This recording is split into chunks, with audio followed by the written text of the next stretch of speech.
Good evening, everybody, and welcome to our time together.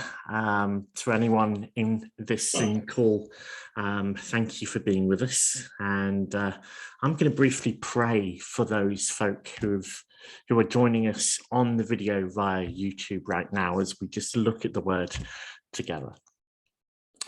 Father, through your indwelling Holy Spirit, would you just pour your life out to each and every single one of us now as we just come. Maybe there's a person here tonight who needs to hear these words specifically, and we just pray for those folk too tonight.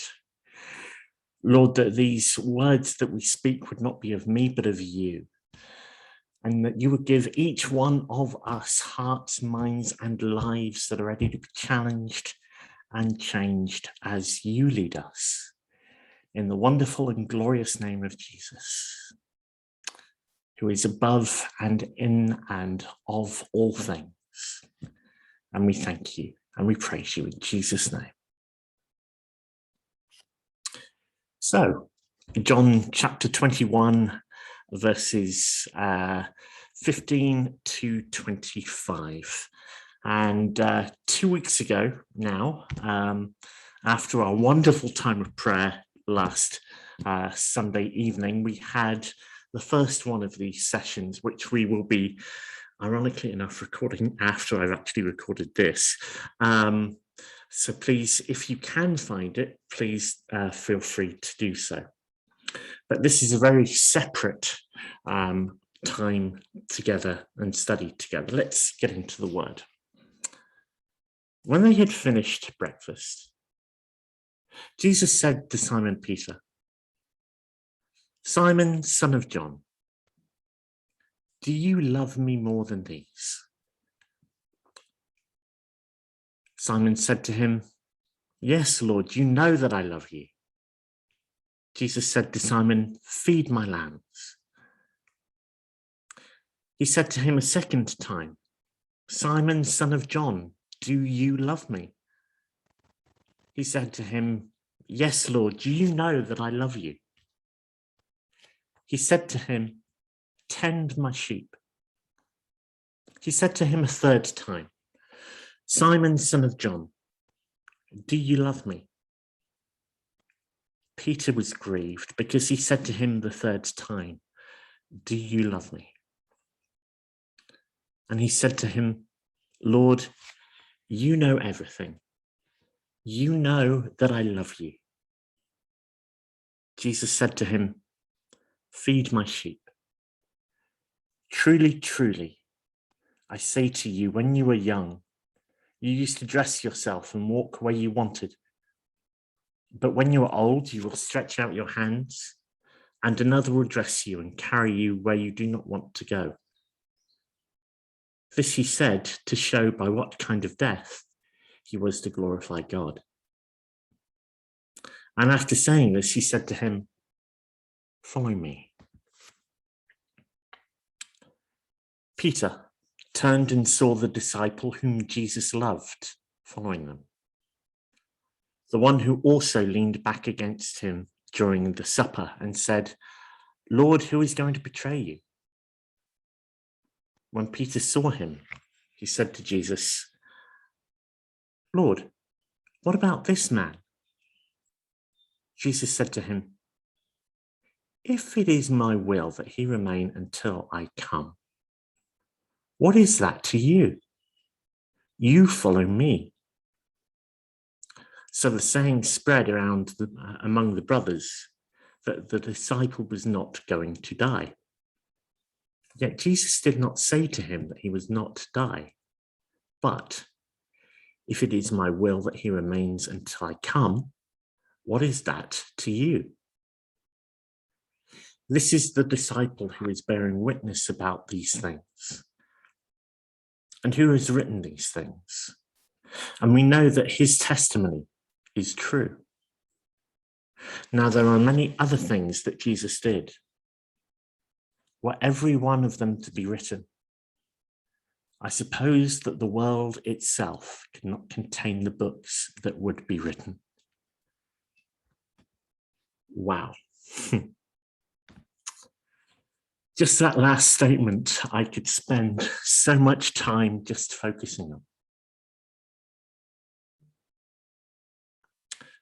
The one thing I'm sure that we all have in common is this. We've all been hurt by someone. It may be a long time ago, or it may have even been yesterday. It may be little or big, but we all carry scars that have come from relationships. That's what this encounter in John 21 makes so interesting. When Jesus was denied 3 times by Peter, it must have left scars. Peter had made huge boasts. He was the one who said, though everyone else may turn away from you, I never will.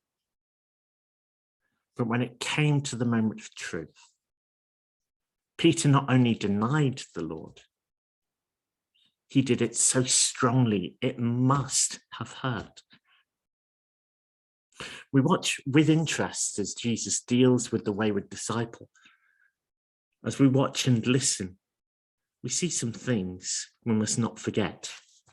First, we see that Jesus is the example for us to follow. There are a lot of responses that Jesus could have had to Peter. He could have responded to him like we would have. He could have treated him with complete disdain, given him that complete cold shoulder, ignored him, given him the silent treatment. He could have made it crystal clear that he was angry with Peter and let him suffer. He could have punished Peter. Every time Peter made a promise, Jesus could have raised an eyebrow as if to say, and we should believe you. Jesus could have said, you know, Peter, I usually would have asked you to do it, but I don't trust you anymore. He could have brought up the denial in every single conversation. You know, remember that night when Peter denied me? He could have excluded Peter from the things he invited others to do. He could have found subtle and not so subtle ways to punish this disciple. And if he'd run out of ideas, he could have asked us. But this is not what Jesus chooses to do. Instead, Jesus gets to the very simple heart of the issue. He wants Peter to grow from this experience, not be shackled by it. What Jesus does is let Peter know that he believes in him and still trusts him. Jesus forgives Peter. He doesn't say it in words, but sometimes those exact words are necessary. Isn't it true that sometimes in marriage a well-timed hug says, I'm sorry, or I forgive you, far better than words? Sometimes an invitation to a dinner, a phone call where you say, I've missed talking with you, can convey your heart feeling so much better than words. Jesus was in the process of setting Peter free. I've met lots of people in this faith walk of ours who are tied in knots with resentment and bitterness. Some things happened in their past and they have not forgotten. In fact, the pain of the event is only surpassed by the pain of the memory. Every one of us has people who have hurt us. They speak an unkind word. They've cheated us in a business deal. They were inattentive or abusive as parents, or unappreciative as children. They disappointed us when we were in a crisis. They even broke vows. Every one of us has a Peter in our lives. The question is, what are we going to do about it? I suspect that some of you probably watching this tonight are building walls of resistance already because you can see where I'm going. Now, please do not cut me out. Do not cut out the truth of Scripture. The Lord does not in any way, shape, or form deny your pain, because he himself has been there. He wants us to handle this pain properly. Jesus has told us that a person who is unwilling to forgive shows that they do not appreciate the fact that they too have been forgiven. Jesus tells the parable of the man who was forgiven a great debt, but then went and threw a man who owed him a much lesser debt in jail. Jesus says specifically that what the second man has done is wrong. Jesus argues that we have been forgiven a much greater wrong than any wrong someone could do for us. Knowing what it is to receive mercy, we should be willing to give it. We are unwilling to give forgiveness. It only goes to show that we do not appreciate what we have been given. We are also told that a person who is unwilling to forgive is not trusting God's authority. In Romans chapter 12, verse 9, we read this: "Do not take revenge, my friends, but leave room for God's wrath. For it is written, 'It is mine to avenge, I will repay,' says the Lord." Commenting on this passage, author Philip Yancey writes this: "In the final analyses, forgiveness is an act of faith. By forgiving another, I am trusting that God is a better justice maker than I am. By forgiving, I release my own right to get even and leave all issues of fairness for God to work out. I leave in God's hands the scales that must balance justice and mercy." From Philip Yancey's book, What's So Amazing About Grace. When we refuse to forgive someone, we show that we don't truly trust God. You see that God does not deny the reality of our pain. He understands it. He's been there. And he asks us to leave the pain and the repercussions to him. The Bible reminds us that those who are unwilling to extend forgiveness will pay a price. Lewis Smeds writes this: "The first and often the only person to be healed by forgiveness is the person who does the forgiving. When we genuinely forgive, we set a prisoner free and then discover that the prisoner we set free was us." Yikes. Jesus says that if we do not forgive, we will not be forgiven. These words are difficult. We do not earn salvation by what we do. This is not an arrangement with the Almighty. I think Max Lucado might have something when he said, in any given Christian community, there are two groups. Those who are contagious in their joy and those who are cranky in their faith. They've accepted Jesus and are seeking him, but their balloon has no helium. One is grateful, but the other's grumpy. Both are saved, both are heaven-bound. But one sees the rainbow and the other sees the rain. Could this principle explain the difference? Could it be that they are experiencing the same joy that they have been given, that they have given their offenders?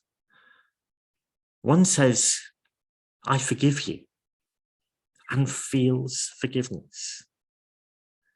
The others say, I'm ticked off, and lives annoyed with the world. Buddha says, hatred is like drinking poison and expecting the other person to die. Not often I will ever quote Buddha, but in this instance, in fairness, I must say he is absolutely right. Do you realize that when you refuse to forgive, you're just poisoning yourself?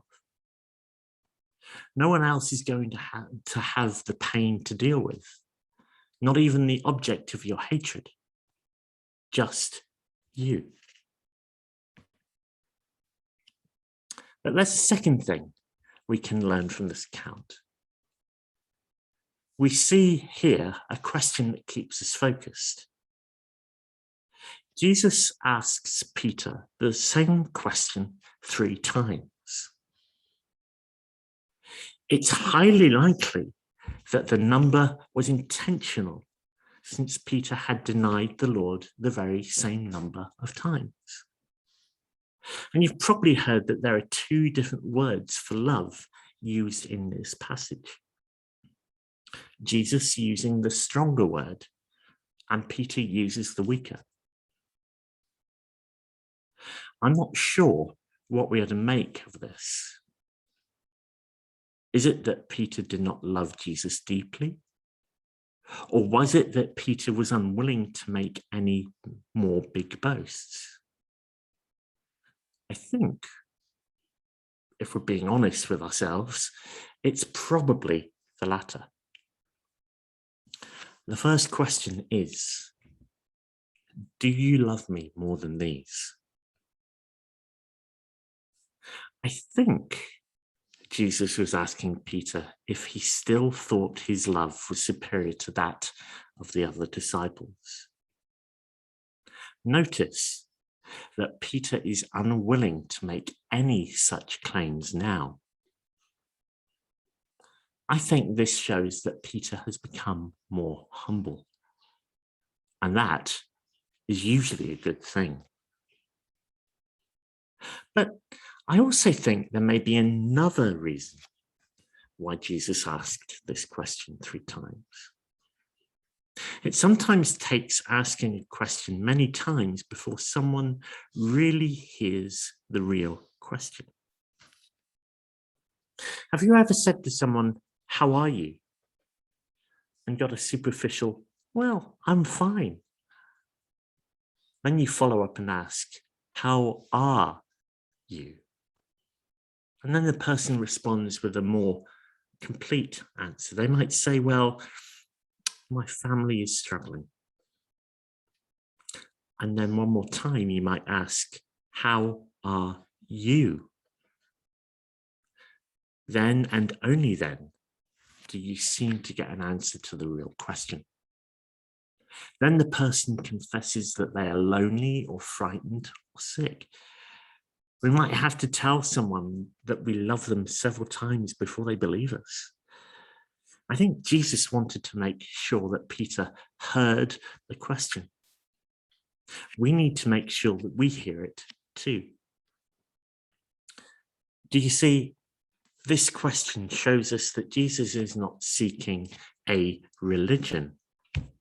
He's seeking a relationship. Jesus doesn't ask, do you love the church? Or do you love the people who go to church with you? No, he doesn't say that. He doesn't say, do you love the way faith helps you in your life? He asks, do you love me? The story is told of the deep love and devotion that French soldiers had for their leader, Napoleon. He noted that it was not at all unusual for a mortally wounded soldier to raise himself on one elbow and give a final cheer to his revered general. And if by chance the dying man saw Napoleon nearby, he would, with his final breath, shout, "Vive l'Empereur!" Perhaps one of the most eloquent expressions of all, however, came from the lips of a soldier who had been shot in the chest.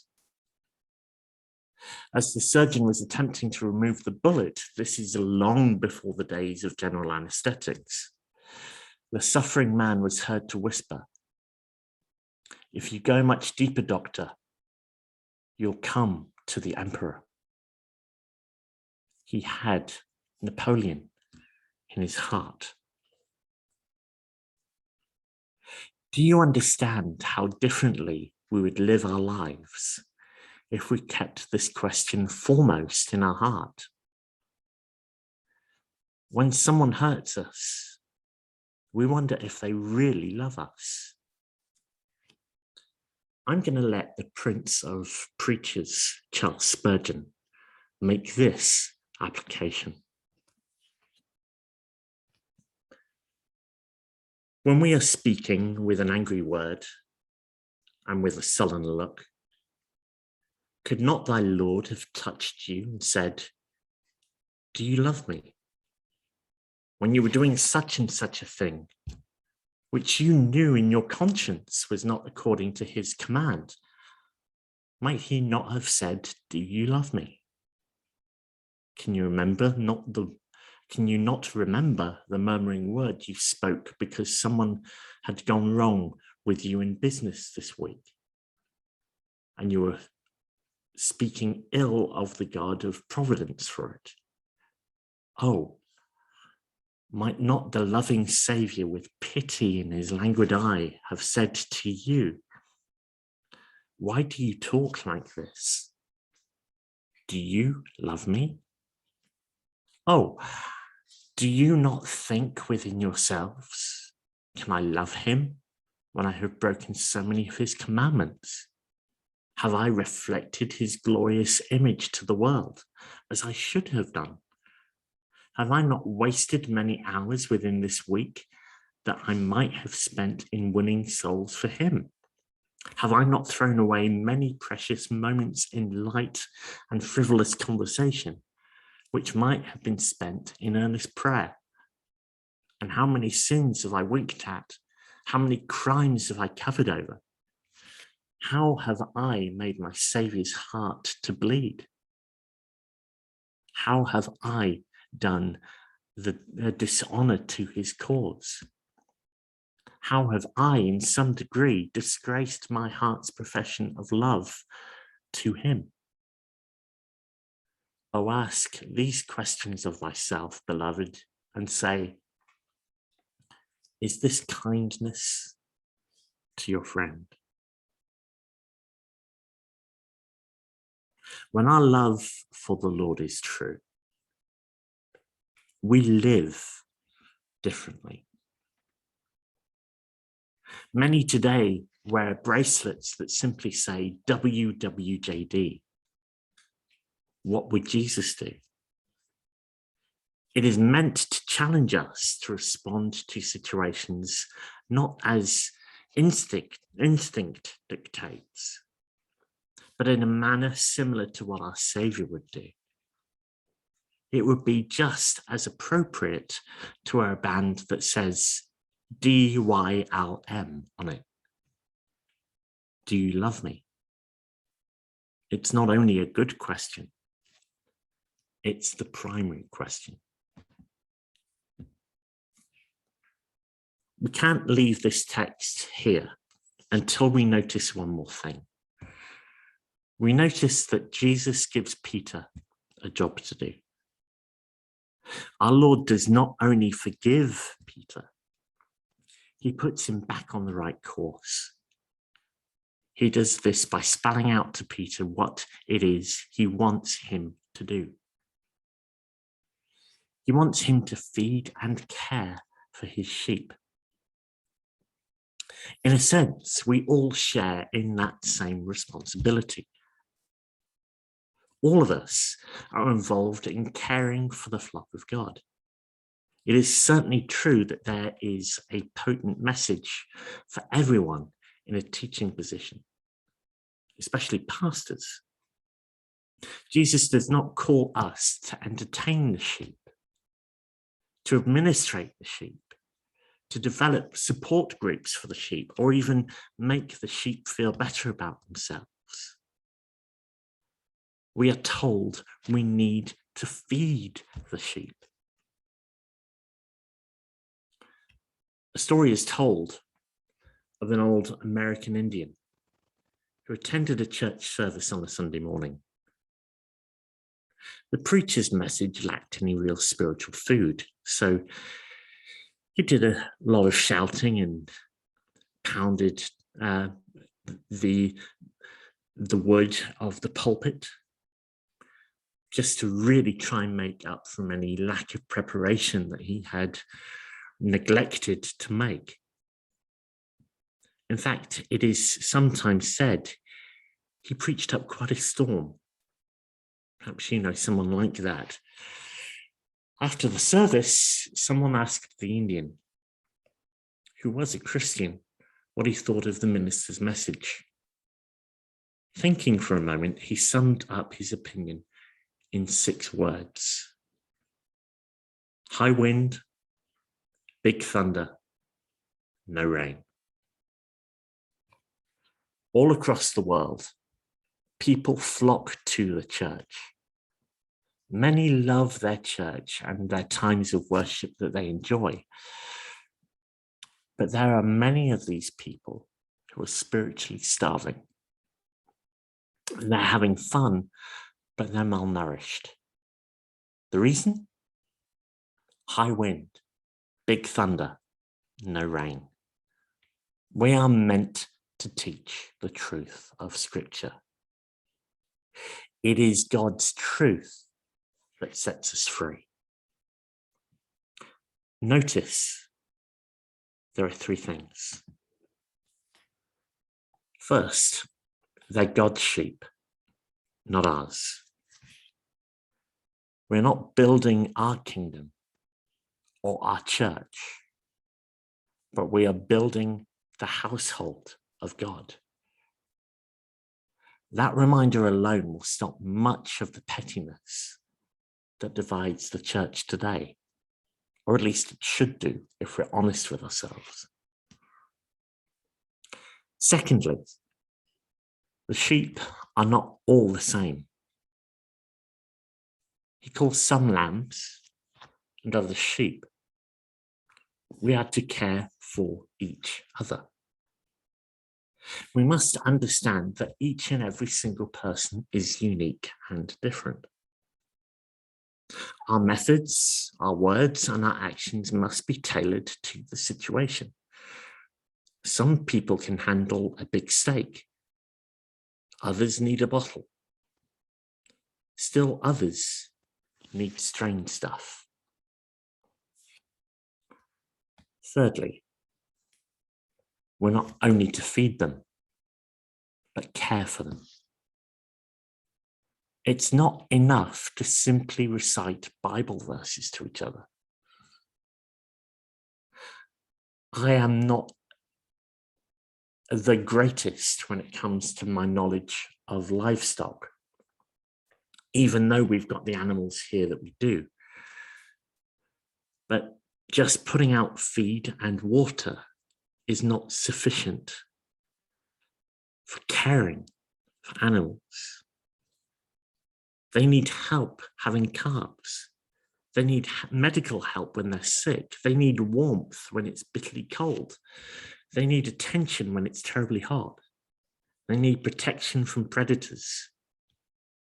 It's not enough for us to go through the motions. We must get involved with each other if we're going to help each other grow. One final thought. Jesus tells Peter that he knows that we will indeed be faithful. He knows that someday Peter is going to give his life out of love for Jesus. Indeed, Jesus does know that Peter loves him, but he doesn't miss what comes next. Peter sees John fellowshipping behind and then says, what's going to happen to him? Jesus responds, if I want him to remain until I return, what is it to you? You must follow me. So why is this significant? Jesus is telling Peter that the issue is not John, it's him. And so it is with you today. The issue is not with those who hurt you, it's you. Will you forgive? The issue is not the other guy and their relationship with Jesus.